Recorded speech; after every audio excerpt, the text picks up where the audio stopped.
Can you work at the hospital and coach on the side? Yes, nurses do it every day, and done right, it's completely legitimate, but the rules aren't where most nurses go looking for them, so let me save you some trouble.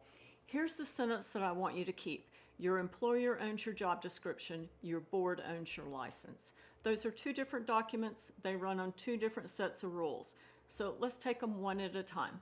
Your employer controls what you do on the clock. The job description, the policies, the shape of your role inside of that building.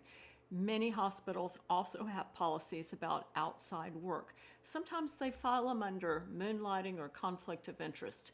Before you launch anything, read yours, not because coaching is wrong, but because surprising your employer is never the strong move.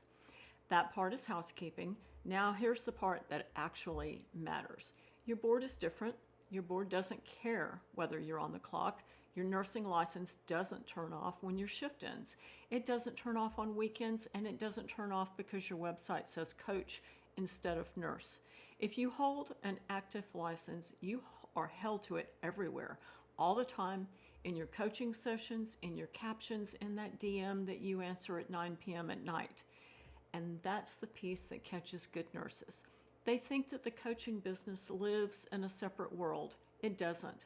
If anything ever goes wrong with a coaching client, nobody's going to evaluate you as a coach who happens to have a nursing background. You're going to be evaluated as a nurse because the highest active license that you hold is the standard that you are held accountable to. Now, before that scares you off, hear the other half of it. This is not a reason to hide your RN. Your nursing background is exactly why people trust you. Keeping nurse in your title is an asset. The answer isn't pretending that you're not a nurse. The answer is building the boundary between the two roles on purpose. There are 3 places you can start. Number 1, keep the roles structurally separate. Your coaching business is its own thing with its own name and its own clients. And never coach patients that you're currently caring for in a nursing role. When you coach, they are your clients, not a patient. That line protects them and it protects you.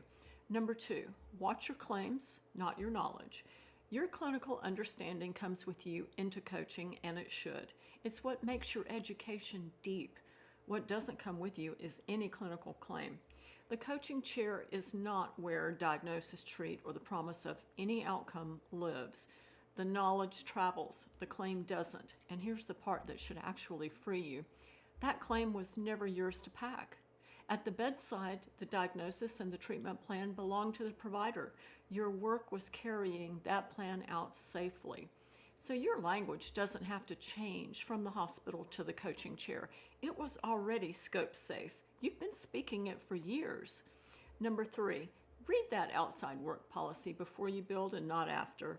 10 minutes now beats an awkward meeting later.